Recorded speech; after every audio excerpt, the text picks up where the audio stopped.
Bonjour à toutes et tous, je suis ravie de vous retrouver pour un nouvel épisode de Conversation dans Radio Circule Lab. Aujourd'hui, je suis avec Karen Mayalevi. Bonjour Karen. Bonjour Justine. Karen, tu es cofondatrice de l'association Un Nouveau Cycle. Oui. Aujourd'hui, nous allons parler d'électroménager, nous allons parler de prévention, un sujet qu'on aborde assez peu, parce que souvent on parle assez vite de réemploi, on parle assez vite de valorisation, d'allongement de la durée d'usage. Mais là, ce qui va être super intéressant, c'est qu'on va aller bien en amont de tout ça, parce qu'on va être vraiment sur l'usage et comment est-ce qu'on fait en sorte que les objets se cassent moins, globalement, mais pas que, évidemment. En petite introduction, nous on s'est rencontrés il y a quelques années maintenant à Toulouse, lors d'une intervention à l'époque où toi tu parlais de l'aventure Keep It, sur laquelle tu reviendras peut-être. Et depuis on se croise super souvent, évidemment, parce qu'on évolue dans la même sphère. Et quand c'est pas toi que je croise, ce sont tes enfants, parce que tes enfants sont aussi très investis et à vous tous, vous soutenez toutes ces démarches aussi de lutte contre l'obsolescence programmée. Et on y reviendra. Comment tu vas aujourd'hui ? Plutôt bien. Plutôt bien, ouais. Génial. On est le 8 juin 2026. Ça fait quelques temps maintenant que l'association Un Nouveau Cycle existe. Avant que tu nous la présentes, eh bien, je vais te proposer de commencer par te présenter toi et nous présenter ton parcours. Avec plaisir, merci. Alors, donc je m'appelle Karen et en effet j'ai 3 enfants et ça va revenir dans le sujet, mais c'est vrai qu'ils sont importants dans cette aventure. En fait, j'ai commencé ma vie professionnelle en développant un institut de sondage et d'études de marché et j'ai passé une bonne quinzaine d'années à écouter les gens, à écouter les consommateurs, à voir comment ils évoluaient, à tester des choses avec eux, et je pense que ça a beaucoup construit ce que les projets que j'ai menés après. Et puis il y a eu un moment de bascule, mais comme plein de gens en fait dans notre écosystème de gens un peu engagés, un peu qui ont envie de changer le monde, il y a un moment. Alors est-ce que c'est quand j'ai vu Demain ou pas, je suis pas sûre, mais ça a participé à tout ça, où je me suis dit tu peux plus seulement être observatrice, il faudrait que tu fasses. Il y avait aussi, je pense que là encore, mes enfants et le fait que j'élève des enfants dans le monde d'aujourd'hui à jouer, et donc une vraie bascule, parce que j'ai vendu, donc je dirigeais l'institut d'études, j'ai vendu l'institut d'études.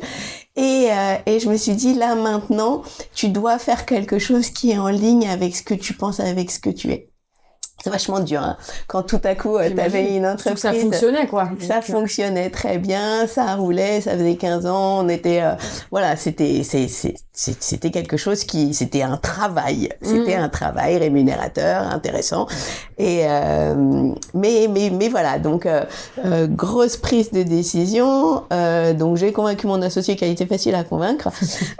Et on a vendu. Et une fois que tu as vendu et que tu sais que tu veux faire quelque chose qui est en ligne avec avec ce que tu es, mais que tu ne sais pas dans quel domaine tu veux aller, c'est un peu abyssal. Et l'aventure que j'ai déjà racontée, mais c'est vraiment comme ça que ça s'est passé. On cherchait, on réfléchissait, et puis mon lave-vaisselle tombe en panne. Et il y a un réparateur qui vient, et le réparateur me dit, non, en fait, on peut pas réparer, il faut changer. Le produit, il avait 5 ans, pourquoi, comment? Et donc là, on se dit, ah non, mais c'est pas possible. On est parti un peu bien en tête en disant, il faut revenir à faire des produits qui sont durables et réparables. Ça, c'était il y a combien de temps, là? Ça, c'était 2017. Ok. Donc, on était un peu en avance sur le sujet, mais donc, on part bien en tête en disant, il faut faire des produits durables et réparables, et on commence à travailler sur d'où viennent les produits, comment ils sont conçus, comment ils ont évolué au cours des années, et donc, de durables et réparables, on rajoute Made in France. Parce que cet aspect de perte de souveraineté, perte de savoir-faire, ça nous paraissait un élément essentiel du dispositif. Donc on avance sur le sujet, on commence à développer, on se rend compte, on avait beaucoup écouté les Français auparavant, donc on savait que le sujet pouvait porter. Donc dès la première prise de parole publique, je me rends compte que les consommateurs, il y a une vraie attente, et que je réponds à une envie. La presse nous suit de manière stratosphérique. Les investisseurs aussi, très vite. En fait, il y a des gens qui nous disent oui, le sujet, ça nous intéresse, on veut être là dans l'amorçage, on veut vous suivre. Et donc ça démarre très très fort. Donc on fait, alors on part pas directement sur une machine à laver, mais on part sur une bouilloire, on conçoit une bouilloire qui sera réellement réparable. Donc on fait face à beaucoup de choses parce que quand tu commences à concevoir un produit, à réfléchir à l'éco-conception d'un produit, je me rends compte que c'est quand même c'est complexe, qu'il faut tout doit être envisagé. Donc l'accès aux pièces, le type de pièces, les fonctionnalités. Donc là on commence beaucoup à réfléchir. D'un côté tu as des consommateurs qui nous disent mais moi j'ai besoin de toutes ces fonctionnalités. Est-ce qu'il faut vraiment les ajouter? Mais qui dit fonctionnalité dit plus de complexité dans les appareils. C'est un processus qui est long et qui est complexe. On arrive à un prototype d'un produit qui est vraiment chouette et il faut l'industrialiser et le faire fabriquer. En France. En France. Et c'est là où on a échoué. Alors, ce qui est quand même terrible, c'est qu'on a échoué sur une pièce. On a échoué sur une pièce en inox. On a eu beaucoup de mal à trouver un prestataire qu'on voulait partenaire. Mais en fait, c'était plus nous on était dans le partenariat, lui il était dans la prestation. Donc là déjà il y a un travail sur lequel on va revenir parce que ce sujet de la coopération pour moi il est clé. Et on a échoué aussi parce qu'on n'a pas su coopérer. Ça c'est vachement important. Donc ce qui s'est passé, c'est qu'après, en fait, on était dans un engrenage où il nous disait pas qu'il arrivait pas à produire, il nous disait je produis, et puis il trouvait pas, et puis il nous a livré 50 pièces en nous disant c'est bon, on lui a dit super, il nous en faut 2000, il nous a dit ah bah non, je peux pas vous en fournir 2000, et on avait cramé en fait les investissements qu'on avait mis énormément dans la structure et puis les fonds qu'on avait levés, et on s'est rendu compte que c'était pas possible. Et en fait c'est là où l'absence de coopération nous a été préjudiciable, parce que quand on s'est rendu compte que c'était trop tard, parce que on coopérait pas assez bien et parce que le fournisseur nous disait pas que ça fonctionnait pas, on a plus eu le temps de se retourner quoi. Et on a dû cesser l'activité et liquider la structure. Alors on était bien triste parce que c'était vraiment un très beau projet qui avait beaucoup de sens. Et une pièce en inox, quoi. Je sais pas combien il y en avait dans ta bouilloire, mais c'est ça. C'était une pièce. C'était soudé correctement 2 cuves en inox. Quand on y pense, en plus, c'était tellement rien. Et que si on avait eu le temps et qu'on avait été d'abord soudé en Chine. Typiquement, c'était donc 2 cuves à souder. En fait, les Chinois, ils font ça extrêmement bien parce que dans les rice cookers, dans tout ce qui garde au chaud, c'est un principe qui est utilisé. Donc, en fait, on aurait pu d'abord commencer par là et le faire venir. On a été aussi très radicaux dans notre approche. On voulait pas, on avait une ligne. On a peut-être été aussi trop radicaux dans cette approche. Le fait est que on a dû liquider la structure, que ça a été difficile. Ce qui a été vraiment chouette, c'est que pendant le développement, on avait vraiment créé une communauté autour du produit, et il y avait 3-4 personnes qui m'en ont voulu. Mais globalement, on a été hyper soutenus par la communauté, et ça c'était bien aussi. Et un exemple aussi, parce que moi je me souviens à l'époque, à la fois un exemple sur l'éco-conception, sur le Made in France, donc c'était... Exactement, et en fait on a été précurseur. On a aussi essuyé on a fait face à des choses difficiles, et aujourd'hui c'est vrai qu'on discute beaucoup avec des structures qui veulent se lancer dans la production. On essaye que cette expérience elle serve aux autres.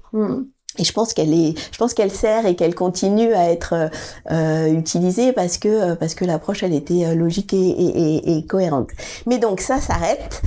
Mais ce qui me tenait à cœur au niveau du sens et au niveau de ce sujet de la surconsommation, de la surproduction de déchets et de pourquoi il fallait des produits qui durent plus longtemps, c'était pas parti. Ça restait, c'était un sujet qui continuait à m'animer et donc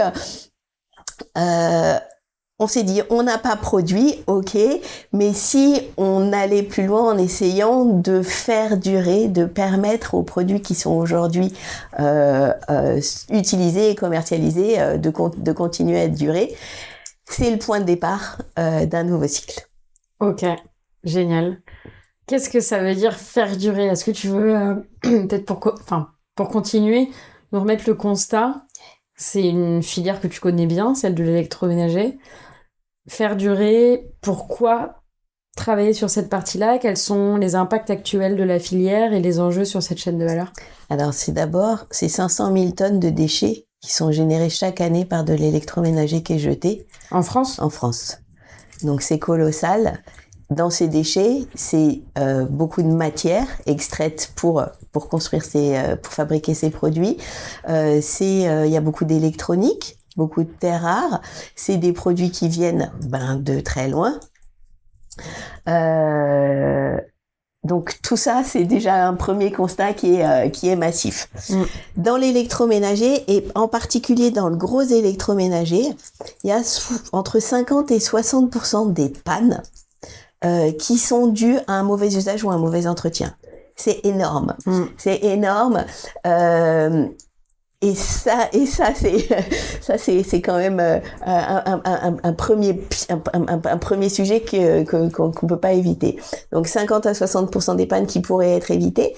Mais ensuite, il y a que 40% des produits en panne qui vont avoir la chance de rencontrer la route d'un réparateur. Donc, alors que quand on interroge les réparateurs comme Darty, comme Murphy ou comme Boulanger, ils nous disent il y a 80% des pannes dans le gros électroménager qui sont réparables. Ouais. Donc, t'as 60% des pannes qui pourraient être évitées, 80% des pannes qui seraient réparables, mais seulement moins de 40% qui vont rencontrer la route d'un réparateur. Et pourquoi elles ne rencontrent pas la route d'un réparateur? Moi, je vois deux sujets principaux à ça. D'abord, il n'y a pas assez de réparateurs. Ouais. Sujet du moment. Sujet du moment, gros sujet du secteurs, moment. Absolument. Et puis, c'est pas encore une habitude, c'est pas un réflexe de se dire on va réparer.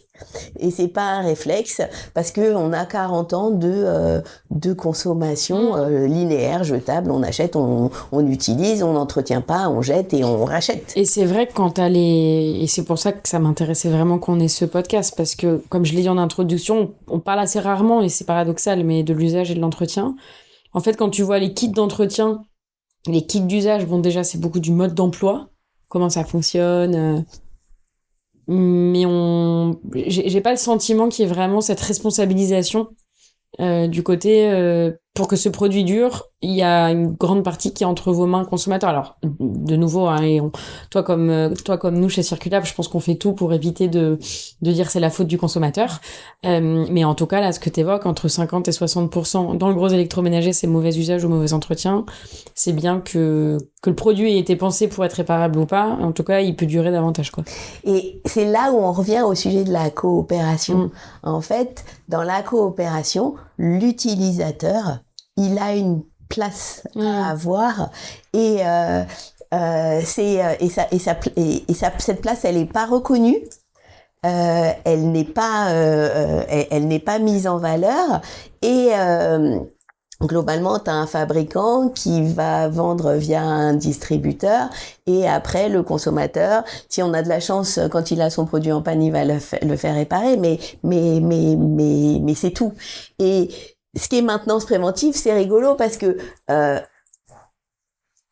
c'est pas un terme qui est mis en avant, c'est pas un terme qui est valorisé, c'est pas un terme qui est très beau d'ailleurs, c'est rigolo parce que il y a pas un joli terme qui est associé à ce sujet, et moi je trouve que ça c'est assez signifiant C'est pas un terme c'est pas un sujet qui a été pris en main par le marketing aujourd'hui. Ouais. Et d'ailleurs, il n'y a pas de mot. C'est du côté des techniciens. Enfin, pour moi, la maintenance préventive, c'est côté technicien, éventuellement même peut-être dans le bâtiment ou des choses comme ça, mais c'est pas du tout du côté des consommateurs, donc du marketing. Donc du marketing, exactement. Et moi, je trouve que ça, c'est vachement intéressant. Tout à fait. Ouais. Parce que et c'est un de mes sujets chez Un Nouveau Cycle, c'est aussi de porter ce sujet, le mettre en valeur pour qu'il soit pris en considération par tous les acteurs du marché. Et peut-être qu'on aura un nouveau nom, mais le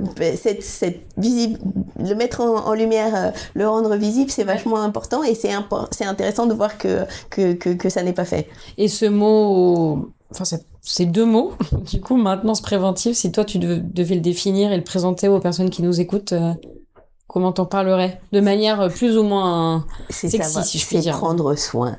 Et en fait, c'est s'impliquer dans la vie de ses produits et de ses objets et apprendre à en prendre soin. Et on a vraiment quelque chose et valoriser ce soin.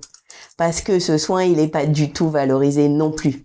On touche à... en fait, la maintenance préventive, c'est bien utiliser, bien nettoyer, mais on touche, tu vois, à quelque chose de très trivial, hein. C'est vraiment savoir que il faut nettoyer, il faut vider les filtres de sa machine, savoir que il faut faire une machine à haute température de temps en temps parce que sinon il y a des résidus qui vont boucher les tuyaux et qui vont faire que la pompe va plus fonctionner et que ta machine va plus fonctionner non plus, va plus laver. C'est assez trivial, sauf que il faut le faire et que personne n'accompagne, il n'y a pas de sensibilisation, on ne t'accompagne pas à le faire, alors que ça a des impacts très concrets, très directs. Donc tu vas potentiellement éviter ces 50 à 60% de panne. Quand la panne surviendra parce qu'il y a de l'usure, parce qu'il y a des sujets, le travail du réparateur, il va être drôlement facilité parce que intervenir, faire un diagnostic sur un produit qui est bien entretenu, qui est propre, c'est quand même plus facile. Puis c'est aussi plus agréable. Donc en fait, on valorise et on facilite le travail du réparateur. Ça a des impacts en termes de pouvoir d'achat. Parce que l'ADEME estime à 660... Alors, c'est pas que le gros électroménager, mais quand même, l'ADEME estime à 660 € de gain de pouvoir d'achat par an le fait de prolonger la durée de vie de ces appareils électriques et électroniques. Donc, ça a des impacts directs en termes de pouvoir d'achat. Et puis, c'est aussi... moi, j'aime bien, et c'est ce que j'observe, c'est que c'est une montée en compétence sur des sujets du quotidien et c'est très valorisant pour la personne qui apprend à savoir faire, qui sait faire et ensuite qui va pouvoir partager son savoir-faire. Ça, on va y revenir sur la montée en compétences parce que c'est un gros sujet chez vous, mais peut-être pour faire le lien avec ton passé d'institut de sondage et de compréhension des consommatrices et consommateurs. Là, depuis ces quelques années, et puis j'imagine qu'avec l'entreprise précédente, Keep It, c'était la même chose. Quelle est la réaction des personnes utilisatrices que tu rencontres? Parce qu'on peut être dans l'appréhension j'achète pas quelque chose pour en prendre soin. Enfin, si je caricature, quand j'achète une machine à laver, je l'achète pour qu'elle fonctionne et que moi j'ai pas à intervenir. Enfin, en tout cas, moi, c'est ce qui voilà, j'ai l'impression que c'est comme ça que fonctionne notre cerveau humain. Donc, aujourd'hui, les barrières, est-ce que vraiment il y en a? Ou est-ce qu'en fait, toi qui vas au contact de ces personnes-là, tu te rends compte qu'en fait, elles sont super impatientes de réparer, d'apprendre pas à réparer, mais à faire durer leur machine? Non, elles sont pas impatientes parce que c'est pas valorisé. En revanche, il y a une clé d'entrée, il y a plusieurs clés d'entrée sur le sujet. Et en fonction des gens qu'on va rencontrer, il y en a toujours une qui fonctionne. Oui, t'as le pouvoir d'achat déjà. Le pouvoir d'achat. La première clé d'entrée, c'est le pouvoir d'achat. Et nous, on travaille beaucoup dans les quartiers prioritaires de la ville.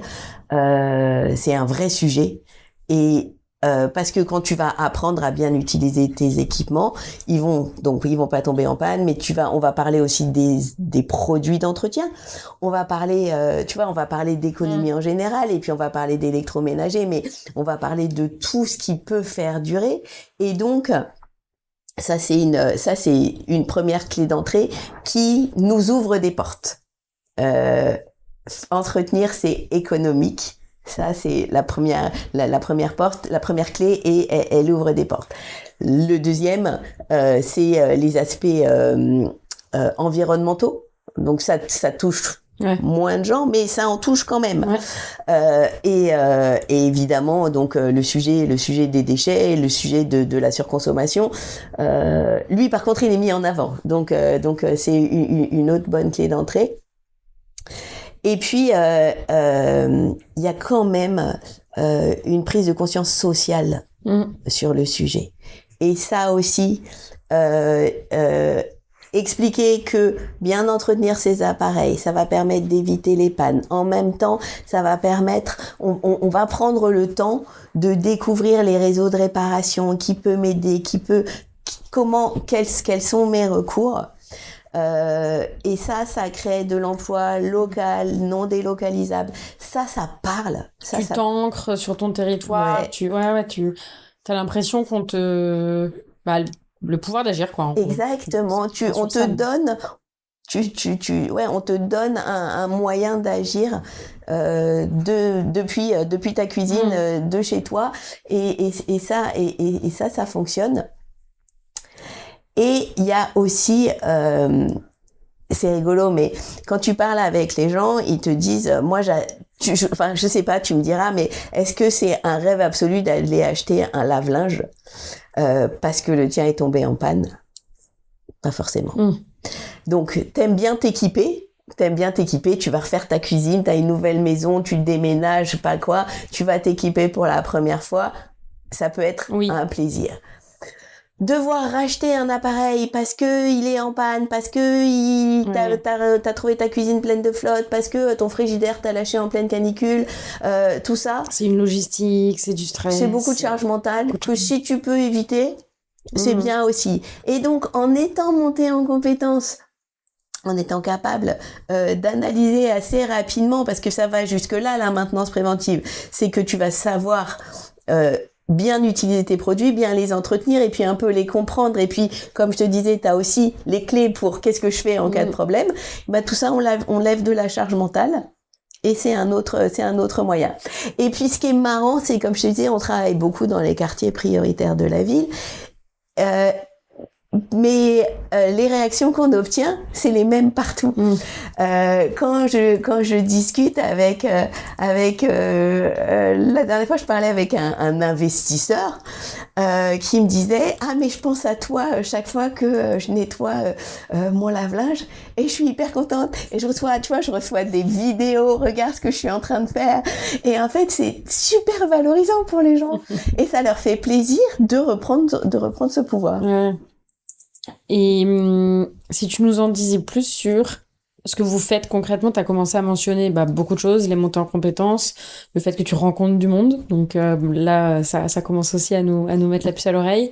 Tu parles aussi des quartiers prioritaires, donc est-ce que tu peux nous expliquer aujourd'hui à nouveau cycle quelles sont vos activités et peut-être votre périmètre d'action, à la fois géographique, mais aussi ce que vous ne faites pas et ce que vous faites. Exactement. Donc on a 3 piliers. On a un premier pilier qui est formation montée en compétences. Alors là, on mène 2 types d'actions. On est encore on cherche encore le modèle, mais on a trouvé d'abord un premier relais qui sont les entreprises à but d'emploi dans les quartiers zéro chômeur de longue durée. Donc entreprises à but d'emploi, c'est des structures de l'insertion qui sont déployées dans le cadre de cette expérimentation territoire zéro chômeur de longue durée, et qui ont 2 spécificités selon moi. Alors elles en ont plein, parce que c'est des structures absolument géniales, mais elles ont 2 spécificités, ou 3. D'abord, les personnes anciens chômeurs de longue durée du territoire sont employées en CDI à temps choisi. Donc ça, c'est un truc qui enlève, qui change tellement le rapport au travail que c'est formidable. 2, elles interviennent sur leur territoire. Et 3, elles doivent développer pour se déployer des activités qui sont non concurrentielles avec le secteur marchand. Et donc, quand j'ai commencé à parler de faire monter en compétence, et puis elles font, ah oui, j'oubliais, elles font quand même, elles emploient des anciens chômeurs de longue durée, et dans leur cahier des charges, il y a aussi cette vocation à les faire monter en compétences. Donc en fait, quand j'ai rencontré une première EBE, et puis quand on a continué à discuter, on s'est rendu compte que ce que pouvait proposer un nouveau cycle correspondait pas mal à leur approche, et donc on forme des équipes de techniciennes et techniciens en maintenance préventive dans des entreprises à but d'emploi. Ça, c'est notre premier volet formation. Donc là, on va leur apprendre tout ce qui est les aspects techniques, mais aussi savoir être capable de faire de la présence en pied d'immeuble, être capable d'inspirer confiance, être capable d'aller parler aux habitants de leur quartier et de faire passer le message de maintenance préventive. Ça, c'est notre premier volet formation. On a un deuxième volet formation qui, lui, s'adresse plus aux jeunes qui sont ni en emploi ni en formation, et on monte une passerelle entre ces jeunes et les acteurs de la formation et de la réparation. Alors, pourquoi ils ont besoin de nous aujourd'hui ? Aujourd'hui, les jeunes, ils se sentent pas légitimes, et globalement, d'abord, ils connaissent pas les métiers, et puis ça les fait pas rêver, et donc ils y vont pas. Et quand on parle avec des acteurs, même comme Murphy, quand Murphy va dans une mission locale ou fait un salon de l'emploi dans les quartiers prioritaires de la ville, ils viennent avec une formation, un CDI à la clé, et en fait ils voient personne parce qu'il manque quelque chose qui va faire le lien. Et nous, on fait ce lien. Alors on n'est pas tout seul, et là on reviendra sur le sujet de la coopération, mais évidemment on n'est pas tout seul dans ces cas-là. On va travailler avec des associations qui s'occupent des jeunes, avec les missions locales, et on va travailler avec Murphy. On est vraiment passerelle. Le lien entre les deux, ok. Donc ça, c'est nos activités en lien avec la formation. Volet 1. Ensuite, le deuxième volet, c'est la sensibilisation. Alors, sensibilisation ou accompagnement, parce que sensibilisation c'est un peu trop loin, c'est un peu trop bateau. C'est vraiment ce qu'on veut, c'est faire avec et mettre les gens avec nous en action sur le sujet. Et donc pour cette sensibilisation ou cette mise en mouvement, on travaille avec les techniciennes et les techniciens des EBE qu'on a formés, et là on met en place des actions commando sur le terrain. On implique dans les dispositifs, on implique les bailleurs, les bailleurs sociaux, en parlant du sujet, et eux c'est intéressant parce que eux ils réagissent très vite. Et on parle beaucoup parce que quand on parle maintenance préventive, on parle diminution des déchets, on parle donc augmentation du pouvoir d'achat, on parle aussi évitement des fuites, des incendies, de trucs qui sont bien pénibles et coûtent bien cher aux bailleurs. Et donc eux ils suivent, et puis on parle, j'ai oublié un truc super important, on parle de création de liens. Parce que notre approche, elle crée du lien aussi. Elle fait monter en compétence et elle crée du lien aussi. Donc les bailleurs, ils sont partie prenante de l'écosystème qu'on crée autour de cette mise en mouvement autour de la maintenance préventive. Et donc, qu'est-ce qui se passe ? Les techniciennes et les techniciens qui sont formés, mais aussi les jeunes, dans le cadre des temps consacrés à la passerelle, vont aller porter la bonne parole sur leur territoire. Donc, porter la bonne parole, c'est être présent, parler du sujet de la maintenance préventive, c'est aller faire des visites à domicile pour montrer concrètement comment on fait, qu'est-ce qu'il faut faire, accompagner, et c'est être là ensuite après, pour accompagner, parce que un an après, au secours, j'ai mon lave-linge qui est en panne. Ok, alors, hop, on va récapituler. Est-ce que vous avez bien fait ça et ça? Ok, tout ça c'est fait. Là, maintenant, il faut faire appel à un réparateur. Voilà les réparateurs qui sont présents sur votre territoire. Est-ce que vous pouvez faire tout seul? Est-ce que vous allez appeler Envie? Est-ce que vous allez appeler Spareka? Est-ce que vous allez appeler Murphy? Est-ce que vous allez appeler Darty? Enfin, tu vois, il y a cet accompagnement. Ça, c'est le deuxième volet, mais on s'est rendu compte que ça suffisait pas. et que pour aller plus loin, il fallait faire venir de plus en plus de gens sur le sujet. Et donc, on a développé des outils qui sont alors de deux ordres. Il y a d'abord un atelier jeu autour de l'allongement de la durée de vie des produits. Cet atelier, il amène à prendre conscience des impacts de nos actions quand on est face à un produit défaillant. Je le jette, je le répare, je le donne, c'est pas les mêmes impacts. Je prends conscience de tout ça. Et ensuite, je réfléchis et je prends aussi conscience. Donc, quels sont les freins qui font que je vais pas réparer, alors que j'ai vu que c'était intéressant. Donc, travaillons sur les freins. Et deux, quels sont mes pouvoirs à moi en tant qu'utilisateur au moment du choix et au moment d'utilisation. Et on reboucle sur notre maintenance préventive.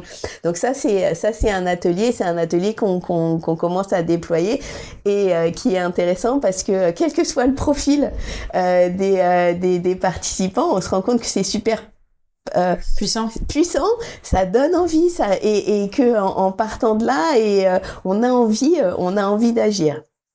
Qui a cet atelier. Et puis il y a un autre instrument qui est alors lui beaucoup plus un instrument, c'est de l'événementiel, mais c'est pareil, c'est prise de conscience. Alors là, in situ, on a inventé un escape game de la maintenance préventive. Tu ne sortiras pas de cette pièce tant que tu n'as pas réparé. Exactement. Tant que tu n'as pas mis en place les bons gestes.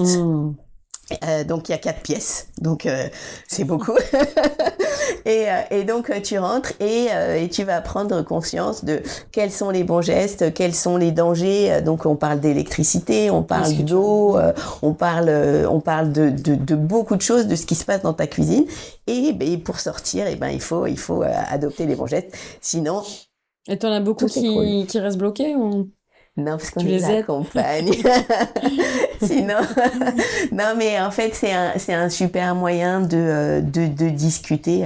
Et puis, de discuter. Et puis, j'imagine que dans l'escape game et ce côté in situ, t'as aussi vraiment cette compréhension par l'exemple. Enfin, ça peut être des choses qui font peur, quoi. Ça reste très technique. C'est des appareils électroniques. Donc, le moindre faux mouvement, le câble que tu remets pas au bon endroit, que sais-je, peut avoir l'appréhension que ça explose, tu vois. Donc je pense que là, l'escape game, t'as peut-être aussi, je sais pas à quel point est-ce qu'il joue vraiment avec l'objet, mais en tout cas, déjà évidemment, tu mémorises davantage quand tu testes. Tout à fait. Et t'es vraiment face au produit. Donc je pense qu'une fois que tu rentres chez toi, t'as déjà vécu l'expérience. Donc c'est tout bête, un exemple, mais on fait un peu de manipulation avec de l'électricité. En fait les gens rentrent chez eux, ils regardent comment sont branchés leurs appareils, et en termes d'incidents, les incendies qui sont dus à 3 prises des branchements les uns sur les autres, c'est énorme. Ah ouais. Mais donc si tu l'as pas testé, si tu le sais pas, si t'en as pas pris conscience parce que personne te le dit, et que t'as une prise, t'as une multiprise, et vas-y, tu mets tes produits dessus. Et ça, toutes ces bonnes pratiques, les chiffres clés, c'est de la recherche, mais ces bonnes pratiques de ce qu'il faut pour qu'un produit dure et éviter les pannes, c'est des choses que tu as documentées comment? Est-ce que c'est du terrain? Est-ce que c'est en partenariat avec des instituts de recherche? Est-ce que c'est d'autres sources? C'est d'autres sources. En fait, on a interrogé les réparateurs, beaucoup. Parce que les réparateurs, comme je te disais, comme 50 à 60% des choses qu'ils réparent, c'est dû à un mauvais usage.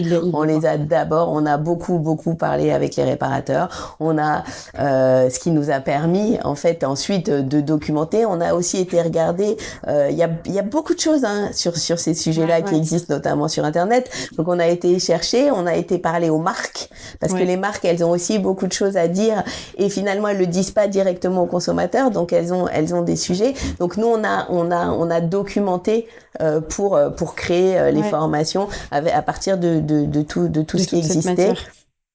Et ce qui était intéressant, c'est que en discutant notamment avec les marques, elles nous ont dit mais nous on a beaucoup d'infos à vous donner. Maintenant, on a un sujet, c'est que entre l'utilisateur et nous, souvent il y a le distributeur, parfois il y a le réparateur, et donc à terme dans nos ambitions, c'est aussi de pouvoir remonter de l'information sur les usages qui pourront venir permettre aux marques de mieux concevoir et co-concevoir leurs produits en se basant sur l'usage.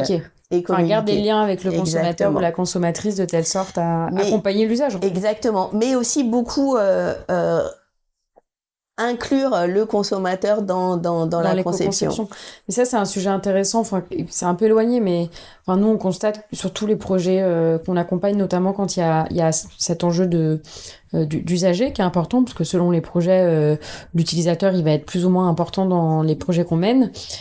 Et en fait, ce qu'on constate, ça paraît évident, mais c'est que quand tu es une marque ou en tout cas quand tu es un metteur en marché, que ce soit pour du réemploi d'emballage, que ce soit pour de la réparation d'électroménager, et ton lien à l'usager et à l'acheteur, à l'acheteuse pour commencer, mais ensuite à l'usager, il est beaucoup plus long. Donc tu dois repenser complètement ton parcours, tu dois repenser la manière dont tu vends, mais aussi derrière ton SAV, que sais-je. Enfin, tu vois, tu touches à beaucoup de choses et t'es beaucoup plus dans la continuité, alors qu'aujourd'hui c'est très siloté, quoi. T'as le SAV, si t'as un problème tu nous appelles, et puis là t'as des gens qui connaissent rien, qui font le lien avec. Enfin, c'est complètement. C'est exactement ça. Et il y a cette notion de durée dans le temps qui est complexe et en fait qui est essentielle parce que c'est pas tout de suite. Mais c'est rigolo parce que ça n'a rien à voir. Mais quand tu t'achètes un produit, souvent on te demande 2 jours après de donner un avis sur le produit. Oui. Mais c'est pas maintenant que je peux te donner mon expérience. Je l'ai pas déballé. C'est ça. Et en fait, ce lien dans le temps, c'est intéressant. Il est important. Donc ça, c'est toutes nos actions de notre deuxième pilier. Et le troisième, c'est justement tenir ce lien. D'accord. Tenir ce lien en étant et là-dessus ça aussi on le met en place, mais en créant des outils qui vont permettre à l'utilisateur de trouver une référence. J'ai rencontré l'équipe d'un nouveau cycle. Je sais que si j'ai un sujet avec mon électroménager, je vais pouvoir trouver des ressources. Donc je vais pouvoir retrouver des ressources qui vont être le nom des réparateurs, les horaires, des avis sur les réparateurs sur leur territoire, qui vont être de nouveaux conseils, mais en fait c'est ce lien dans le temps long, il est super important. Et c'est vraiment quelque chose qu'on est en train de construire et qui va se construire dans le temps. C'est pas une communauté qu'on a besoin d'activer régulièrement, mais c'est quand même en tout cas être présent à l'esprit des personnes qui auront été sensibilisées à la maintenance préventive pour qu'elles sachent que on les lâche. On était là quand il y avait pas de panne, mais en cas de problème, on est là aussi. Et ça, l'interface, c'est du coup des humains pour l'instant. C'est-à-dire que tu as créé le lien avec une personne, notamment un ou une technicienne que tu mentionnais au tout début.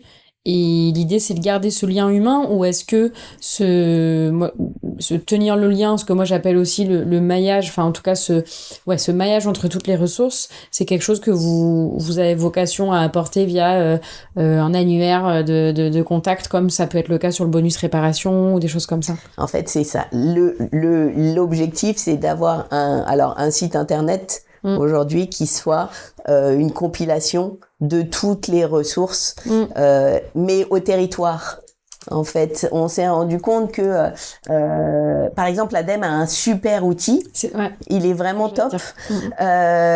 Sauf que le réflexe du consommateur, c'est pas forcément, il a pas forcément en tête d'aller voir l'outil ADEME, alors que nous, on a plugué l'outil ADEME sur une page de notre site internet. Donc, par exemple, on n'a pas parlé encore de géographie, mais on va parler de géographie. Mais par exemple, on a des équipes qui tournent à Pantin. On a une page dédiée, on travaille alors elle est encore en process, mais c'est vraiment un sujet de dédier une page à Pantin, dans laquelle on trouvera les outils de l'ADEME, parce que ces outils sont super, mais que l'utilisateur ira plus facilement voir parce qu'il aura eu un lien direct avec un nouveau cycle. Oui, bien sûr. C'est toujours cette question de quelle est l'occasion de penser à ce nouveau cycle-là. Exactement. C'est toujours pareil. Il suffit pas d'avoir le site, il faut créer l'occasion pour y penser. Juste pour qu'on les cite, peut-être pour les personnes qui connaissent pas forcément les outils de l'ADEME. Enfin, moi, je pense à deux. Je sais pas si c'est à ceci que tu faisais mention quand tu parlais des outils de l'ADEME, mais tu as toute la démarche autour de longue vie aux objets. Exactement. Et ensuite, tu as aussi, alors ça, je sais plus si c'est l'ADEME, mais tu as tout le site dédié au bonus réparation. Oui, c'est pareil. Voilà. Exactement. C'est les deux outils. Et dans notre travail de mettre en action, on parle aussi énormément de ça. Et on est les grands promoteurs du bonus réparation. Parce que aujourd'hui, il est pas suffisamment connu. Il est voire très inconnu. Avec quand les gens ils connaissent pas le bonus, ou alors quand ils en connaissent une toute petite partie. Et donc, pouvoir montrer l'ampleur que ça a, et pouvoir guider vers les réparateurs agréés, ça fait partie des missions de l'association. Peut-être en quelques mots, pour celles et ceux qui se diraient derrière leurs écouteurs, mais c'est quoi le bonus réparation? Tu veux nous dire en une minute? C'est une aide financière qui est accordée, qui permet de réduire le coût des réparations. Et elle porte sur un très très grand nombre de produits, et en fait on ne le sait pas. Donc elle porte sur l'électroménager, sur la téléphonie, sur les chaussures, le textile, les vélos, assistance électrique plutôt. Pas les vélos tout court, et je ne sais pas pourquoi. Écoute, je sais pas si faudrait regarder. J'ai regardé, et alors peut-être j'ai mal lu, mais j'ai pas trouvé sur Parce que c'est un genre article de sport. En fait, les bonus réparation existent quand il y a des systèmes, des filières de responsabilité élargie du producteur. Donc peut-être que ça vous parle pas non plus, nos auditeurs et nos auditrices, mais en tout cas, les systèmes REP, quand il y a une système REP derrière depuis 2020 maintenant, il y a un fonds réparation qui est mis à disposition et qui vous permet effectivement d'avoir une réduction directe sur la réparation. Et là, je vérifiais, un gros électroménager comme une machine à laver, ça peut aller jusqu'à 50 € d'aide.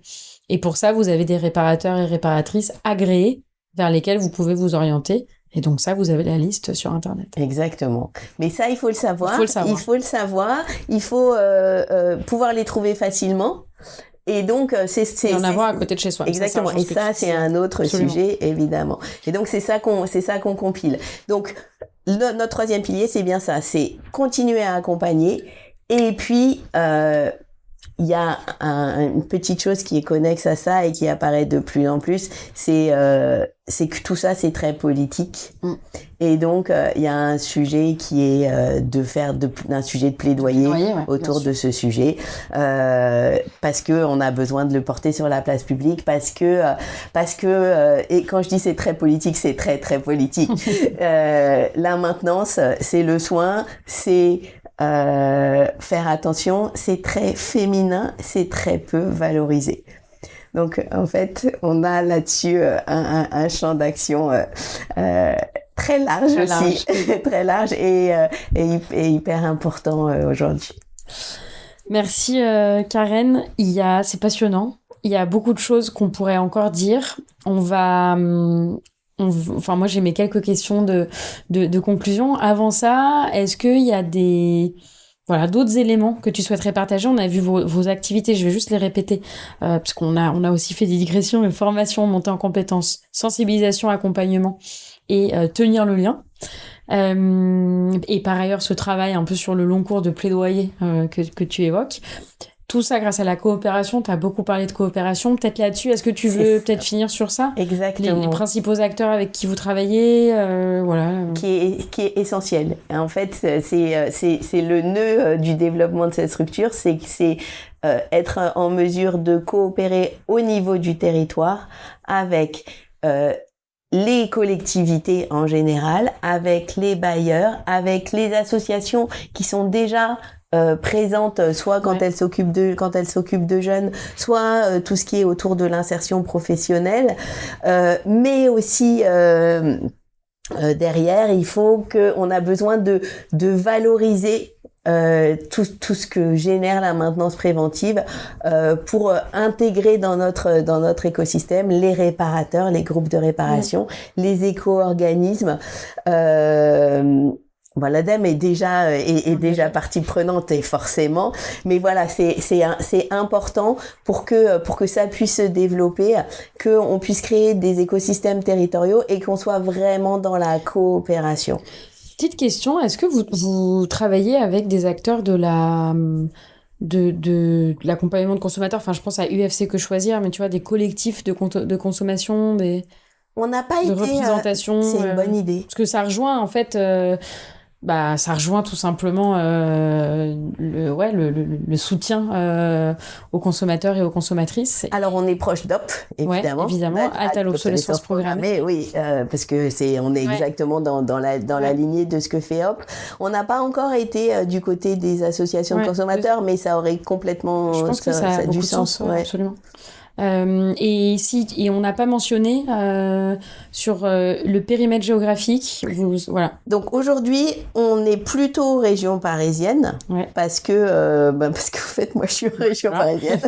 Donc déjà, ça t'avais été dans la Drôme, ça aurait été dans la Drôme. Plutôt dans la Drôme au début, mais la vocation, c'est d'être tête de réseau, c'est donc de trouver alors à partir du territoire,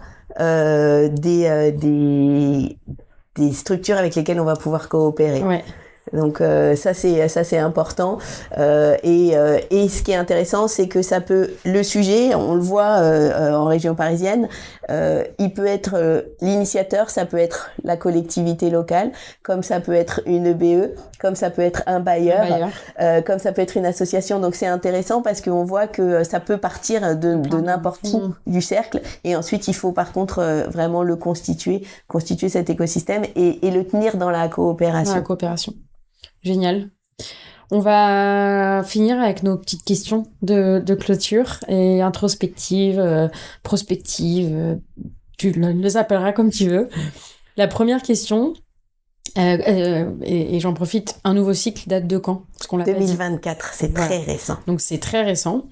C'est peut-être se dire, si tu rencontrais une jeune femme qui, comme toi, souhaite se lancer dans une aventure semblable sur ce secteur ou un autre, quels seraient les conseils que tu lui donnerais pour s'accrocher et pour parvenir à avancer, à progresser?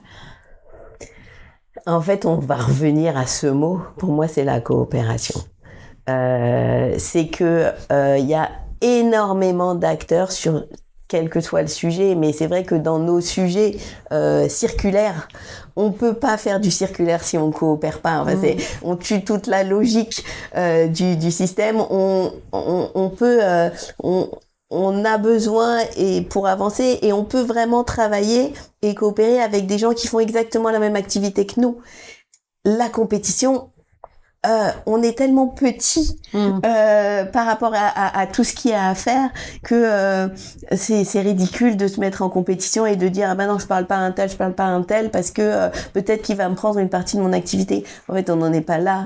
Aujourd'hui, il faut que tous ces acteurs de ces écosystèmes engagés, surtout sur les aspects circulaires, travaillent ensemble et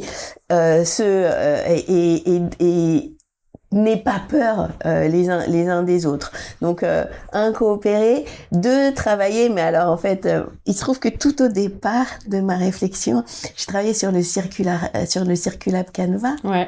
C'est la première truc que j'ai posé. J'ai imprimé toutes vos feuilles en couleur, je les ai collées et en fait j'ai vraiment travaillé. C'était ça la base de la réflexion.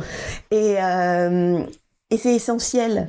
Se poser la question des choix. Donc effectivement, le Circular Canva, outil que vous pouvez télécharger gratuitement au début de votre réflexion, ou même pas au début, pendant dès que vous vous posez des questions de l'ordre de la stratégie, quel choix prendre, quelle décision, quelle valeur je crée, avec qui, et quels impacts, avec qui exactement. Excellent. Et ça c'est il y a des outils qui existent, il y a des acteurs qui sont engagés. Donc, si on veut se lancer, il faut aller connecter il faut prendre ce temps. Écoute, je ne savais pas, donc c'est génial d'apprendre ça. Ça me fait sourire et ça me fait très plaisir. Est-ce que tu penses que au début de ton aventure, Maintenant que tu as toutes, que ce soit voilà, Keep It ou que ce soit là avec un nouveau cycle, si on remontait en 2017, au moment où tu as revendu l'Institut de sondage, est-ce que tu aurais fait les choses de la même manière? Est-ce qu'il y aurait des choses que tu aurais fait différemment? Notamment sur... Enfin, ça peut être un nouveau cycle, peut-être que ça aurait été un autre projet, je sais pas. Alors, un nouveau cycle a beaucoup bénéficié de l'expérience de Keep It. J'imagine. Parce que échouer, c'est pas facile, mais c'est formidable en termes d'apprentissage. C'est clair. Donc, et notamment, je le vois bien, c'est que un nouveau cycle pivote sans arrêt et s'ouvre sans arrêt. Et donc, pour moi, c'est ça aussi l'apprentissage, c'est que on est dans des écosystèmes qui sont mouvants, on est sur des sujets qui se construisent et qu'il faut pas rester figé dans son idée. Donc, je pense que c'est vraiment ça. Je pense que on a un objectif, cet objectif, celui-là, évidemment, il change pas. On a donné une mission à cette association et c'est ça qu'on veut faire. Après, on cherche toujours le chemin et il n'y a pas un chemin. Pour moi, il n'y a pas un chemin, mais il y en a beaucoup. Ok. Et on va parler de tes enfants pour finir. C'est se projeter un petit peu dans le futur. Et se dire, comment est-ce que tu souhaiterais, on peut se dire, je sais pas, dans une dizaine d'années, une quinzaine d'années, qu'est-ce que tu souhaiterais dire de cette aventure, ou de votre aventure, parce que de nouveau, ça vous arrive de travailler ensemble, soit à leurs enfants à eux, soit sinon à une nouvelle génération, en tout cas, voilà, dans 10 ans, à des très jeunes. Qu'est-ce que tu souhaiterais leur raconter? Alors, ce que je pense, donc mes enfants quand même, c'est vrai que je les ai un peu embarqués dans l'histoire. Mon fils fait une thèse sur la réparation et ma fille a travaillé chez Hop et est très très impliquée dans le sujet parce qu'on y croit, parce qu'on croit que c'est un bon moyen de faire changer le monde et faire advenir une société plus sobre, plus riche en liens. Et plus respectueuse de l'environnement.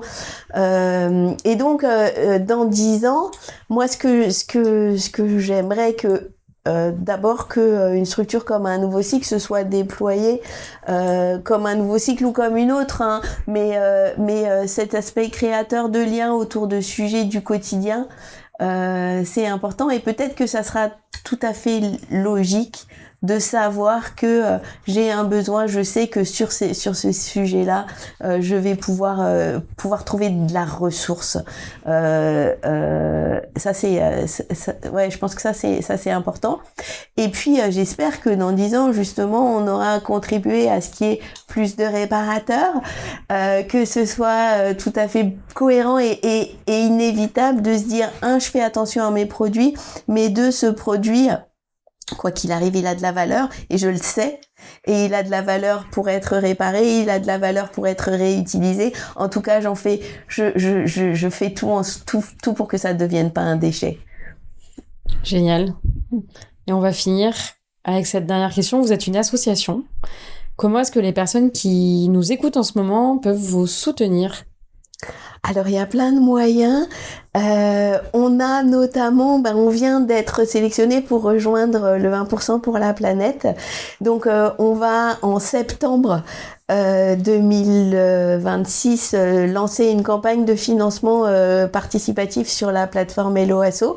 Donc, ça sera le bon moment pour venir nous aider. On va pitcher aux rencontres pour la planète. Donc, ça sera aussi l'occasion de venir nous voir. Ensuite, oui, on a besoin de dons, mais on cherche aussi des bénévoles pour venir travailler avec nous, pour venir monter en compétences et être en mesure d'aller animer des jeux, d'aller parler de ce sujet de la maintenance préventive. Donc, en fait, si le sujet vous intéresse un tant soit peu, on est là pour passer du savoir, passer notre envie et notre passion pour que vous deveniez bénévole. Donc, voilà. Génial. Et le site web, c'est unnouveaucycle.org. Donc, n'hésitez pas à y faire un tour et puis vous pourrez à la fois les soutenir financièrement, mais également les contacter si vous voulez devenir bénévole ou organiser un serious game dans votre organisation, dans votre école, que sais-je, ou lors d'un événement. Merci beaucoup, Karen, pour tout ce que tu nous as partagé, pour la sincérité de cet échange, pour la vision que tu as derrière ce projet-là. Et longue vie à un nouveau cycle. Merci beaucoup, Justine. Merci à toutes et tous pour votre écoute. À bientôt.